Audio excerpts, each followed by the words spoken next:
Hey everybody, welcome to or back to my channel, My Kind of Stuff, and today is episode 2 of Try Not to Die.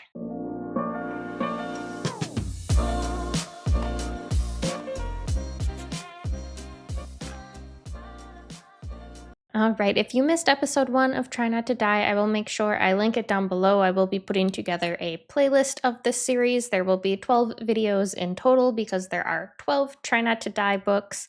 They are an adult interactive horror adventure. There's only one path to victory, so if you make a wrong decision, you die in some crazy, ridiculous way and have to go back to the last decision you made and try again. I had so much fun reading book 1, Try Not to Die, at Grandma's house, but today we will be reading Try Not to Die in Brightside. In this suspenseful thriller, you'll step into the shoes of Becky, a telepathic teen trapped in a beautiful prison called Brightside. With every turn of the page, you'll face a new choice. Run or lie low, fight or hide, attack or go on the defensive.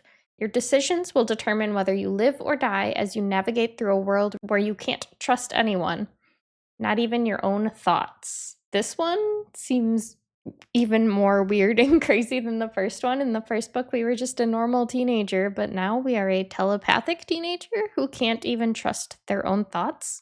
I'm really intrigued and excited to start. So I'm going to go ahead and read the first chunk of the book, and I will come back to you guys when it's time to make the first decision, and we'll kind of talk through it. All right, so I just finished the first section of the book.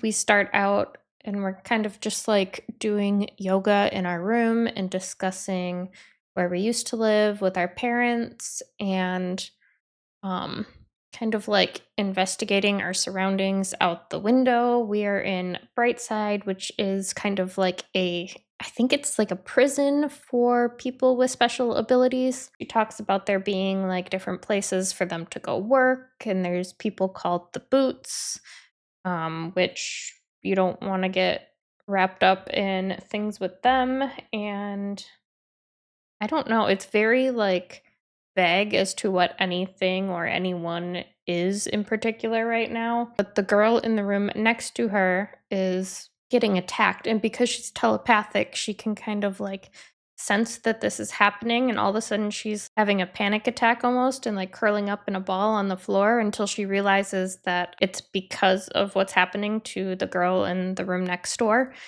And then her attacker can also read minds. So he's talking to her telepathically and telling her to like ignore it or you're going to be next, kind of a deal. So now we have a choice to make. Looks like we have 3 options. We can either block the door and call the Boots, and they're like kind of the soldiers or prison guards. Do as Wayne says and stay in bed, or we can run for Sheriff Melvin, who is one of us. I think for right now, we should probably just do what he says and stay in bed and go for help once he's left the area. I feel like that's the safest choice. So let's do that and just see what happens. I could be totally wrong. So I'm going to read this and I will check back in with you guys in a minute. Okay, so that seems to have worked, but someone tipped off the Boots that a murder had happened, so they come into our building and are looking around. The guy in charge comes and starts yelling at them to figure it out, because today, of all days, is not the day for this crap to be happening.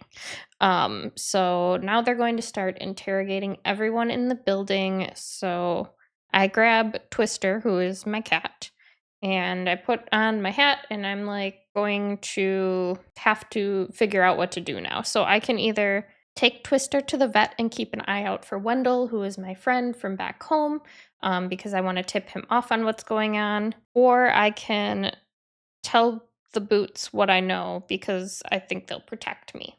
I feel like, I don't know. I want to tell them what I know just because, like, obviously it was in the room next door to me and there's cameras all over the building because it's a prison. So, like, they know I was there the whole time. I clearly would have heard something, and not telling them is probably going to get me in even more trouble. But I also really want to meet this Wendell character. I don't know what to pick here, but I think I'm going to start off with telling the Boots because they'll protect me.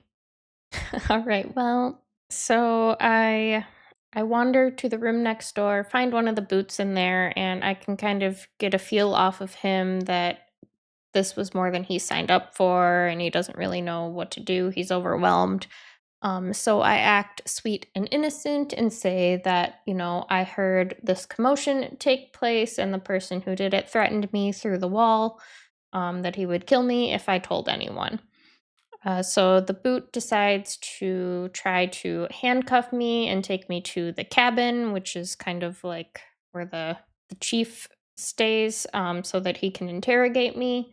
I remember having my hands cuffed from my intake into Brightside, and I kind of panic and fight off the guard, only to end up tripping and flying face first into the sharp corner of the radiator and kill myself.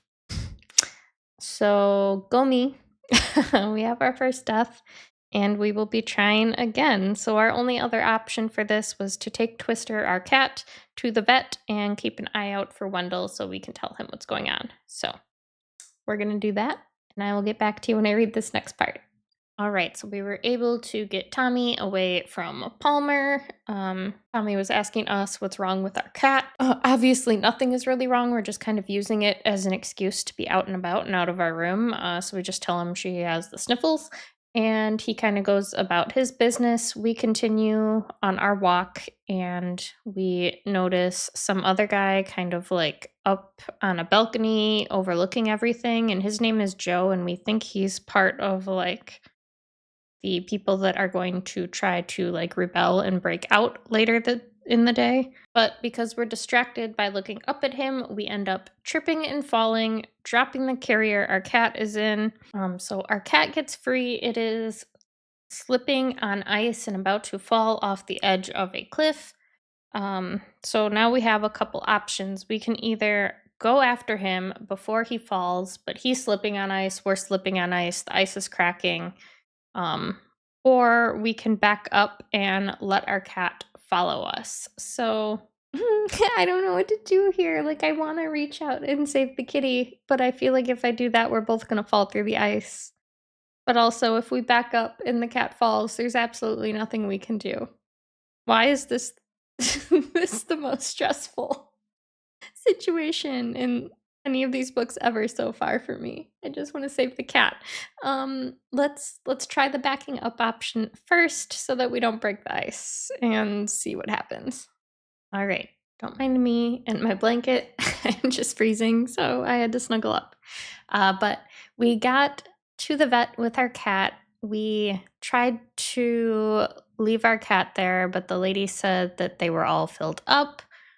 We kind of tried to threaten her and say that we would call the Boots, because isn't it weird that all these people are boarding their animals on the same day this escape is supposed to happen? And she's kind of like, yeah, go ahead and try it. One is in the exam room over there with the doctor. So now we have a choice to make. We can either get past Joy and enter the exam room. We can leave and give Twister back to our friend Wendell, or we can wait to speak with the doctor.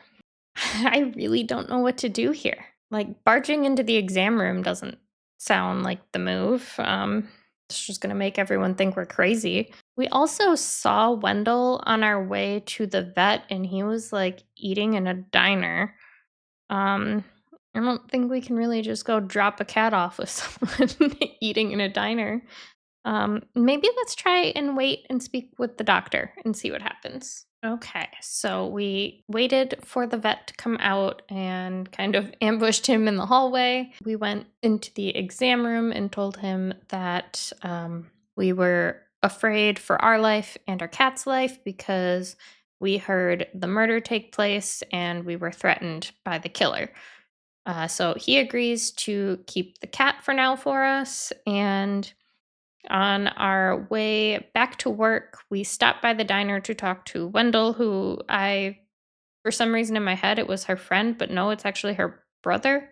Apparently he's this ginormous, like 400-pound dude. So we sit down to talk to him and kind of tell him what's going on and to kind of feel him out if he knows anything about this escape that is planned. And he basically gives us this dirty look and tells us to not say another word and to not think another thought for the rest of the day, because there's a lot of telepathic people there. So now our options are to either chase after Wendell and apologize because we've pissed him off, or I'm late and should hurry to the deli. I don't think Wendell wants our apology or to talk to us right now, so I think we should just probably go to the deli and not cause any more of a scene. So I'm going to read this and I'll get back to you when I know what happens. All right, so we get to work a couple minutes late. Our boss is kind of being a jerk. Um, we go into the back room and see that there's a pot of chili on the stove, so we scoop ourselves some into a cup to go eat a little bit later after it cools off.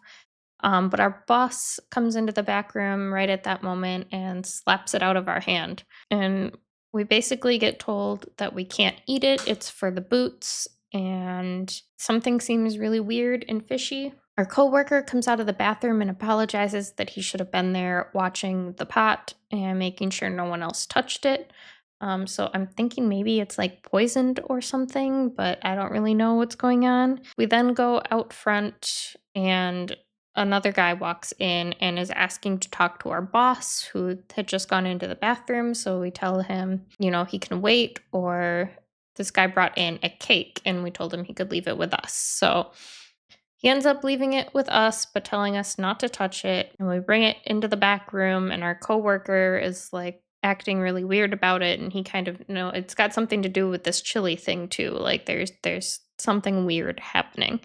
So our options are to say that we're sick so that we can leave work early and talk to the guy from the bakery, or we can keep working to learn from customers and coworkers. I mean, we literally just got to work. We've only been there a couple minutes. So I say we stick around at work and kind of try to find out what's going on because it seems quite fishy. Oh, actually, I lied. Sorry. There's one more option on the next page, which is to quit and apologize to Wendell and get information from Joe. Yeah, I think we're still gonna stay at work for right now, just to see what happens. All right, so we're continuing on about our workday. Tommy stops in to check on us. And as he's leaving, this other girl walks in and she's kind of this super badass chick. She's all like tattooed up, and all the guys think she's hot. So we use her to distract our boss to have a conversation with one of our other coworkers about the escape. So we're like telepathically having that conversation as this chick is like pulling down her pants in the middle of the cafe to show off her tattoo on her thigh. It's a whole weird thing. I don't really know. This guy tells us that we can stop by one of the stores in town after 1 and knock on the door and try to find out some more information. So our options are to make Noah, our other coworker, cover for us so we can go speak with Sharon, or we can confront Bruce, who is our boss in the office, about the escape. Bruce is kind of an ass, and I don't think he's going to tell us anything. So I say we take our chances and go try and talk to Sharon. All right. So we ask Noah to cover for us so that we can go across the street and talk to Sharon. I feel like this book just keeps introducing characters but doesn't really explain who they are, and maybe it's because we haven't died enough times yet. I think we've only died once so far. So whoever Sharon is, I don't know, but we apparently need to go talk to her. So we rush across the street to where she works and kind of slip past security and get halfway up the steps when they notice us and yell for us to stop. And we tell them that we just need to go talk to Sharon, and he said that if we don't have an appointment, we can't talk to her today.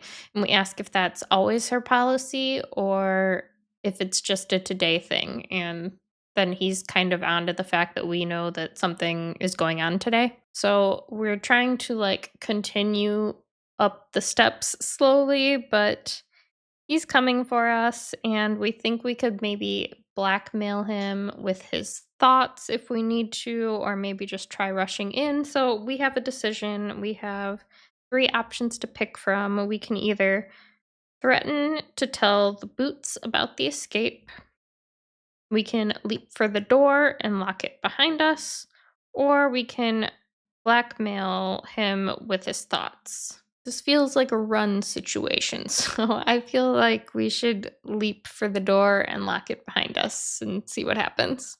All right, well, that was not the right choice.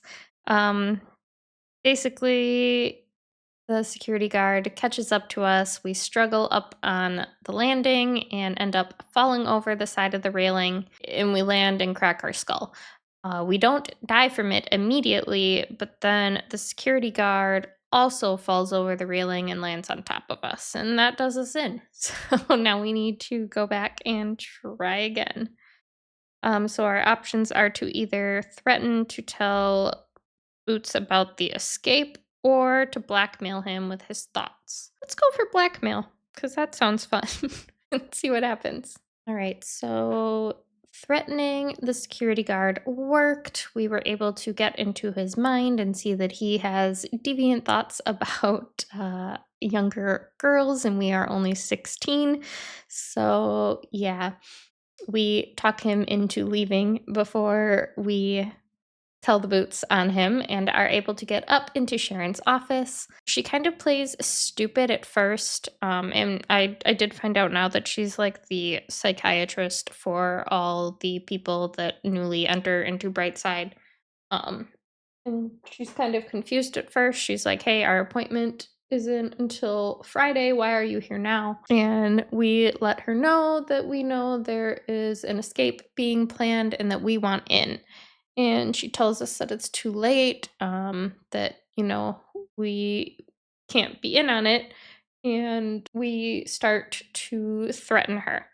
And we are now counting down from 10 for her to make a decision on whether or not to let us in. Now we have a decision to make for what happens when we get down to 0, I guess. And the options are to choke Sharon until she gives in, make her believe that we'll tell the Boots on her, or to bribe her with money that I don't have. I guess let's try to make her believe we'll tell the Boots first, because that seems like the most passive approach, because our other options are to choke her or to bribe her, and just see what happens. Well, passive approach did not work. Um, we basically grab the phone off of Sharon's desk and threaten to call the Boots. She pulls a gun out of her desk and threatens to shoot us if we don't put the phone down. We distract her by telling her the safety on the gun isn't even off and are able to like wrestle the gun out of her hand. But in the midst of all this happening, she then picks up a vase and smacks us right in the face with it. And then, of course, as we fall over and kind of black out for a second, Sharon is able to get the gun and shoot us. So we need to try again. So now our options are to choke her or to bribe her with money. Money we don't have, by the way. We have no money. So let's choke her? I don't know. Let's go wild. We'll choke her, see what happens. All right. So we threaten to attack Sharon, telling her that we know jujitsu and she better let us in on the escape. And also tell her that we need to give our brother the option to escape with us too. He probably won't take it, but it needs to be offered regardless. So she tells us that we need to hang out in the park, and when the distraction happens, we'll know it.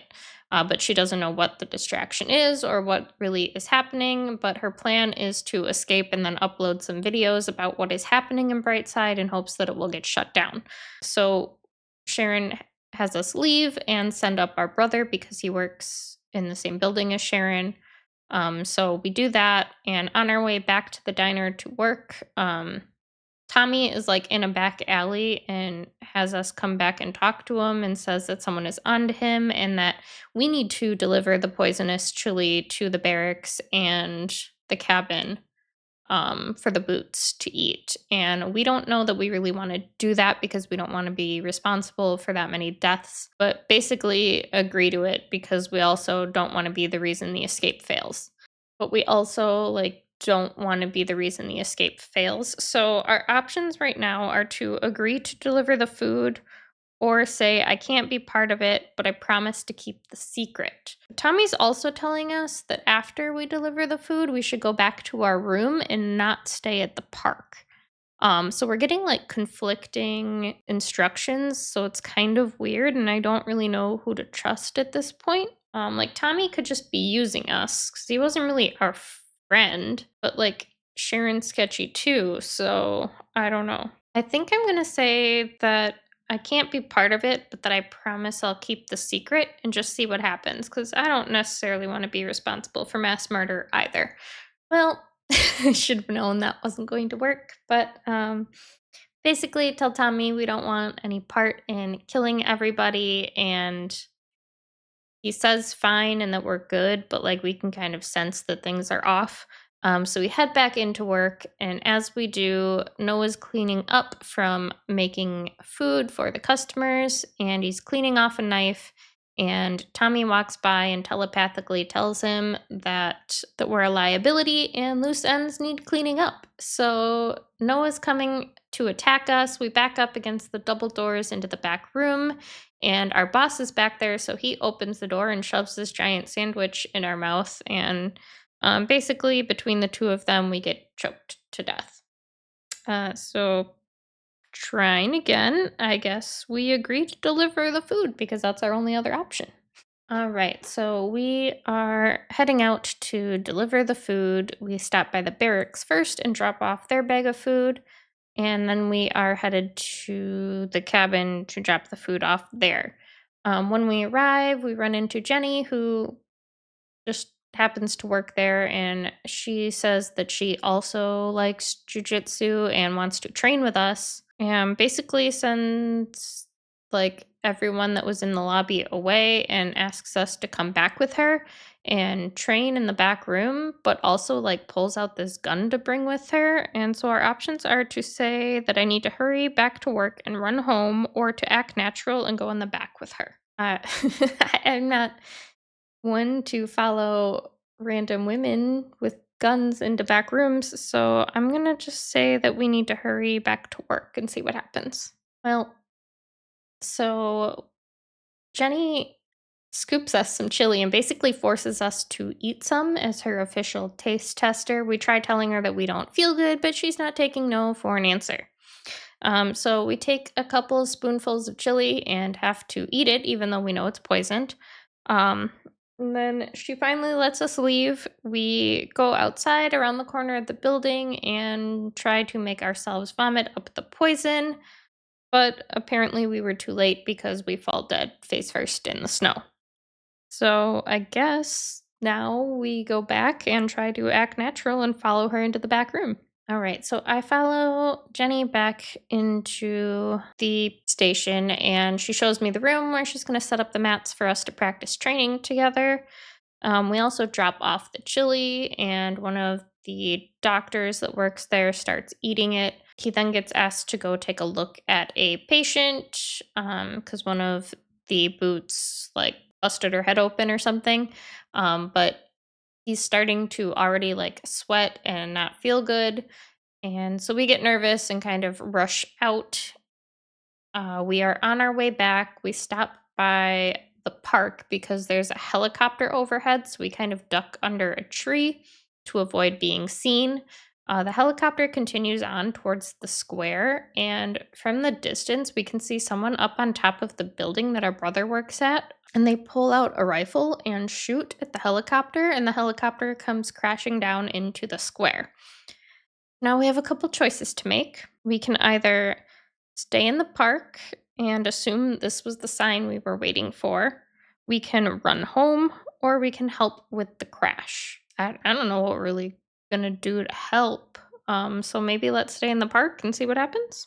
Well, so we try to hang back, but one of the boots from the cabin sneaks up behind us and tells us to slowly turn around. We can tell he's sweating and not feeling good, and he blames us, saying that we poisoned all of them. We try to pretend that we're also sick and tell him that we just puked behind the tree. He goes back behind the tree to look, and we try to knock the gun out of his hand. We do and send it flying into a bush. But in the meantime, he picks up a giant rock and bashes our head in. So we're trying again. So let's go and try to help with the crash.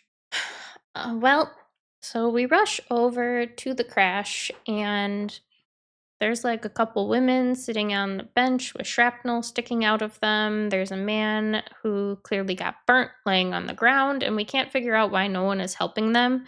The boots have everybody collecting snow to dump on the flames because the helicopter is burning. We don't really know how many people were in the helicopter, but we see one guy hanging out of the windshield, clearly burnt to a crisp. And we can also see the pilot, who is still alive, and he's trying to like put out the flames while he's still stuck in the helicopter. We go over there to try and help, but someone knocks into us and we end up falling, our hair igniting on fire, and basically the fire just ends up engulfing us completely, which obviously is not very realistic, but for the sake of this, we have died. We must try again. So our last option is just to run home. So guess we're running home. All right, so we get to our room, take off all of our wet clothes, and put on some warmer clothes. We also are looking for a weapon inside our apartment. We end up finding a knife, so we leave that by the door. We happen to look out the window to see what's going on. We see Joe and Sarah back in the park again, and they kind of disappear behind a pine tree. We assume that's where we need to go to escape. But then all of a sudden, we see Tommy being led by one of the boots towards the cabin, and the boot that was behind him obviously must have ate some of the chili because he falls over, throwing up, and Tommy takes the opportunity to kick him in the head. So after Tommy knocks out that guard, he mouths to us to run, or at least that's what we're assuming he did. But all of a sudden we see another guard coming up behind him, and we try to let him know, but before we can even get out a word, they have unfortunately gunned him down. So now we have some options. We can either get back to the woods. It's my only chance to get out of here. We can stay at the window to see if anyone else tries to escape, or we can hide in the closet until this clears up. I say let's try to get the heck out of here. Let's go to the woods and see what happens. All right, so we try leaving our building and running to the park. Of course, on our way, we run into one of the boots, and he asks us what we're doing. We say we are looking for our brother, and he says, "Try in here," and kicks us into the freezing pond. We are trying to scramble out and grab onto the edge, but he stomps on our hand and knocks us back in, and we basically end up drowning to death. So let's try again. I guess for now, let's stay at the window and try to see if anyone else escapes. Well, so we're watching out our window. We see two of the boots walking by with machine guns, and they randomly start firing into our building, and one of the bullets whizzes right past our head. But of course, the next one comes and shoots us in our throat. We try using a pillowcase to wrap around our neck to stop the bleeding, but it's not enough, and we fall over dead. So I guess our last option is to hide in the closet until this clears up. So let's do that. All right, so we're hiding in our closet when all of a sudden there is a knock at our door. It's our brother's friend, Joe, and we can already tell just by reading his mind that our brother has not made it through all of the fighting. And Joe says that our brother sent him to come help us escape. So now we need to decide if we are going to let Joe in to our apartment or kick his foot out of the way and close the door on him. Let's give him the benefit of the doubt. Let's let him in and see what happens. All right, so I finally let Joe into the apartment just as I hear the boots coming up the stairs in my building. Some of the people, like my neighbors, say that the traitor is in my room, so they're trying to bust in. So Joe and I end up having to jump out the 2-story window. We land in a pile of snow and take off running through the park up a hill. We are being shot at by the boots. Luckily, they all miss.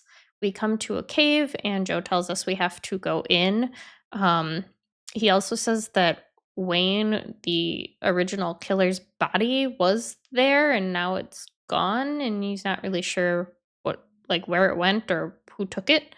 So that's kind of weird. Joe tries to pull something out of his pocket and drops it on the ground, and turns out it was just a flashlight, but we weren't sure what was happening because we're still not sure that we fully trust him. We find out that we are in like this old mining track, and basically our options now are to follow Joe because he knows the way out, or take my chances and I'll find my way out on my own up top. Going back up top doesn't seem like a great idea since the boots were shooting at us, though they didn't seem to follow us. I say we follow Joe and just see what happens. All right, so we are making our way through the cave when all of a sudden we hear the boots coming up behind us, so we start running. We do manage to get to the exit, which happens to be the edge of a cliff where there is like a really long rope ladder going down and a van waiting at the bottom. Joe and Sarah are still waiting at the top because they were waiting for us. We are climbing down, but unfortunately, the boots finally catch up. All of us get down to the bottom except for Joe, who is stuck up on the ladder, and he's being shot at by the boots. So we have a decision to make. We can either hurry up and get in the truck. We can make a run for it because we think there's no way the truck is going to be able to escape. Or we can help Sarah and Danny get Joe down from the ladder. You know, I feel like a lot has already been asked of us here. We should just get to the truck and see what happens. Um, I, d- I don't know what we're really gonna do to help get Joe down. I don't have a gun to shoot back at the boots, so like, really, what am I gonna do? Um, I don't know. Let's just try getting in the truck and see what happens. All right, so we get into the van and take off. Unfortunately, we were not able to get all the people that we broke out into the van and had to leave a bunch of them behind. While we're driving, Joe had gotten shot, so he's really injured and struggling to, survive. Everyone's also freaked out that we're going to get pulled over because we're certain that someone has informed the police. Then we're all murderers at this point. So we finally get to where we're going, and we get dropped off inside this warehouse where some of the people that escaped had friends or family waiting for them. Of course, we look around for our parents, but they're not there. We end up taking Joe into the back of his dad's van because his dad was the one waiting there to drive the van who kind of rescued us all. As we're loading Joe into another car so someone can take him to the hospital, I hear this woman yelling, looking for Tommy. Obviously, we know Tommy didn't make it out because we saw him get gunned down from outside our window. All of a sudden, this woman realizes that Tommy did not make it, and she throws down her purse over by this pile of guns, and we're kind of afraid that she is going to take one and do something bad. So we have a couple options. We can either let someone else take care of her or try to calm her down. Let's try to calm her down, I guess. At least we were kind of friends with Tommy, so maybe we can be some sort of comfort to her. Or she'll shoot us. I don't know. We'll see. All right. So, as everyone is kind of packing up and leaving, we are one of the few people that doesn't have anyone or anywhere to go. So, we have a couple options. Hank gave us some money from people who didn't make it out. whose family sent money to help on their escape. So we have $2,000 in our pocket. We can either ask Deb if she will take us north with her. We can have Hank drop us off somewhere close to our home, or we can stay with Joe, Sarah, and Danny. But of course, the Boots know where we live, so I don't know that going home is the right play. Because they'll probably easily find us there. I guess let's try staying with Joe, Sarah, and Danny because they've kind of teamed up with us already and see what happens.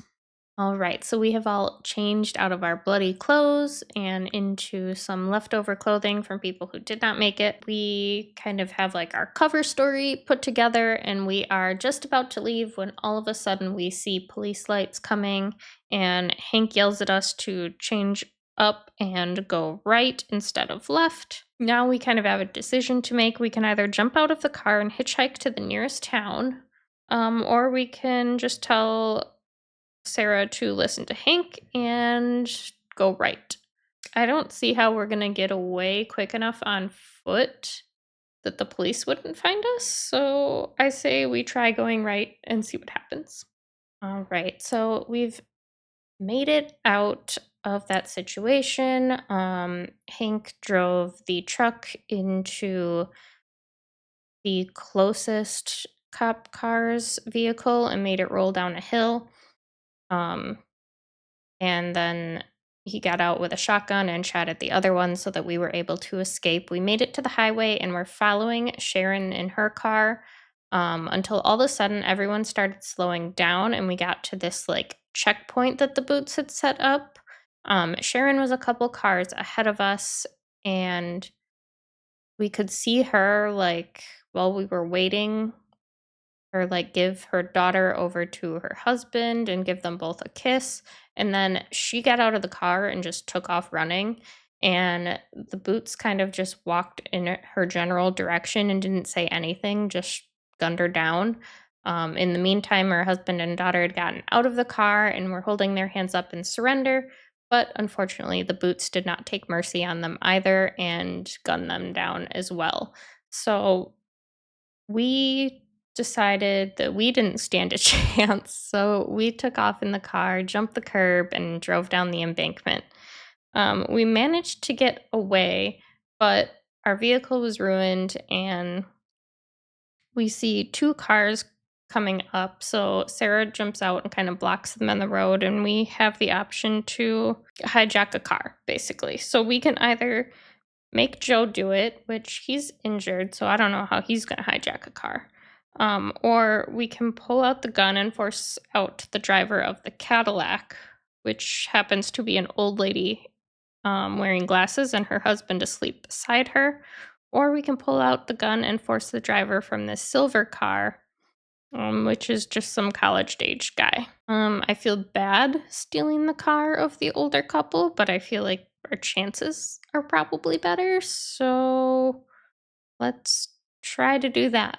We've already murdered people today. What's a little carjacking on top of it? All right. So end up stopping the car. We walk up, but don't have our gun out because we don't want to scare the old lady off if we can just like talk her out of the car. But as we come up to the window, we see that she has a gun pointed at us, and we try to tell her that we're leaving, and she says, "No, you're not," and shoots us in the head. Cool. Cool, cool. Well, for funsies, let's try taking the silver car. All right, so we end up successfully hijacking the college kid's car, and we take off. We don't really know where to go, but Hank had given us a map, like on a phone, that gave us directions. And upon arrival to the location, that was just like some unassuming building, the word ghost appeared on the screen, which was our safe word and access into this building. Where we were finally able to rest and be safe for a little bit. And that's it. We made it to the end. Now, it does say that there is a side sequel already out called Beyond Brightside, which I don't know if that's like part of the 12 books, but I don't think it is. It might just be its own standalone thing. So I might check that out and see what happens. Okay, so it looks like it's a whole series of like little novellas. I don't think I'm gonna read them. I wasn't that gripped by this story. It definitely didn't have me in a chokehold like Try Not to Die in Grandma's House did. I'm still definitely excited to continue with this series just to see what other chaos ensues. The next one is called Try Not to Die in the Pandemic, and it looks like it takes place on like this giant cruise ship or something. So, not sure what that's all about, but it looks pretty cool. The cover is giving like Titanic vibes. So I'm excited to check that one out next month in December. And yeah, that being said, let me know down below if you are also reading this series or if you are enjoying my little adventure and death count. And I will catch you guys in the next video. Bye.